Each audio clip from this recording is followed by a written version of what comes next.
राज्य रे 22 फेब्रुआरी अर्थात आसंता काली ठारू 2 मार्च पर्यंत जनता मैदान रे भुवनेश्वर ठारे शुभारंभ होबाकू जाउची सुभद्रा शक्ति मेला 2025 रो शुभारंभ होबो।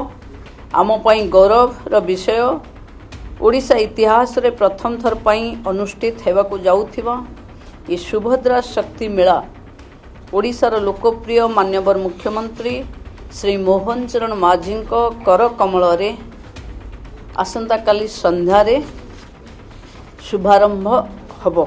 ओडिशा रे महिला मानकर विकास महिला माने विकास रो प्रतीक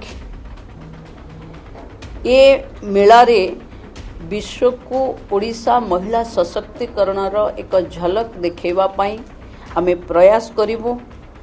30 जिल्लारू 700 रु अधिक महिला स्वयं सहायिका गोष्ठी मानकर अंशग्रहण होबो एवं 300 रु अधिक स्टॉल महिला उद्योगी मानक द्वारा ये मेलार आकर्षण साजिबो।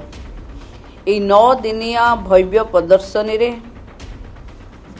स्वयं सहायिका गोष्ठीर भूणी मानक द्वारा प्रस्तुत 200 रु अधिक प्रकार हस्तशिल्प कलाकृति मिलेट और जैविक उत्पाद खाद्य मसला सामग्री टेराकोटा और बाउंस शिल्प इत्यादि प्रदर्शित हेबो।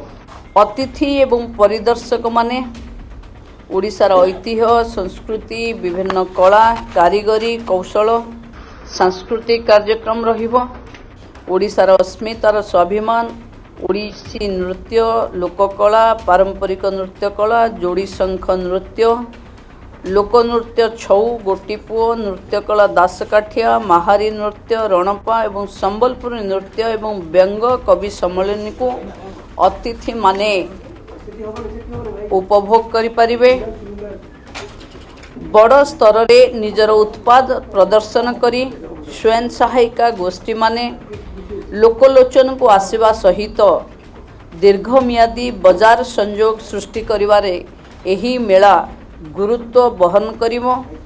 आय वृद्धि करने सहित महिलांकर आर्थिक और सामाजिक स्वाधीनता और महिला सशक्तिकरण माध्यम रे माननीय प्रधानमंत्री श्री नरेंद्र मोदी लक्ष्यपति दीदी सृष्टि करिवार स्वप्न साकार करिवारे एही मेला सहायक हबो।